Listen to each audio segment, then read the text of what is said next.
Single লাইটে রন ফ্ল্যান্ট এবার চলে এসেছি, এর দাম কেমন কি আছে? সিঙ্গেল লাইটের রন ফ্ল্যান্টের দাম আমরা রেখেছি মাত্র 34,000 টাকা। সব 10 ইঞ্চি যারা ছোট হাইটের ডিশের সঙ্গে পেয়ে যাবেন। এটা আছে রূপালী মোটরস বন্ধুরা, জগৎ বিখ্যাত বড় মায়ের মতো, সবাই চেনে সবাই জানে। অনেক বড় বড় ক্রিয়েটার আসে, বাট আমাকেও মাঝে মাঝে সুযোগ দেয়। Thank you.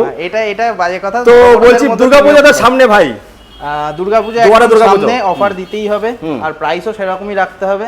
তো সেই সব দিকে সবকিছু চিন্তা ভাবনা করে রনফ্ল্যান্ট স্লিক যে মডেলটা রয়েছে, এই মডেলটা রনফ্ল্যান্ট স্লিকের দাম আমরা রেখেছি মাত্র 34,000 টাকা। 50 মাইলেজ, 50 মাইলেজ পাবে 34,000 টাকায় ফুল কমপ্লিট গাড়ি নিয়ে যারা 6-7 হাজার টাকা মাইনা পাচ্ছ তারাও নিতে পারবে একদম। Gift? সাথে গিফটও নিয়ে যাবেন। গিফটের মধ্যে রয়েছে স্মার্ট ওয়াচ অথবা মিক্সার গ্রাইন্ডার অথবা ইলেকট্রিক কেটলি, যেটা আপনার মনে হয় চুজ করে কাস্টমার নিতে পারবে। সাথে হেলমেট ম্যান্ডেটরি একটা। এগুলো তো দেবে, এগুলো বলতে লাগে না, কিন্তু যাদের হাইট শট আছে তাদের জন্য কিন্তু একদম পারফেক্ট গাড়ি। যারা ছোট মডেল ক্যারি করতে চায় তাদের জন্য একদম পারফেক্ট মডেল। আচ্ছা ভাই, আমাকে বলো গাড়ি নেওয়ার পরে কটা সার্ভিস দিচ্ছ? দুটো ফ্রি সার্ভিস থাকছে, 3 মাস 6 মাস। আর ওয়ারেন্টি গ্যারান্টি কি কি জিনিসের থাকবে? ওয়ারেন্টি থাকবে মোটর কন্ট্রোলার ব্যাটারি 1 বছর, চার্জার 6 মাস। ওকে।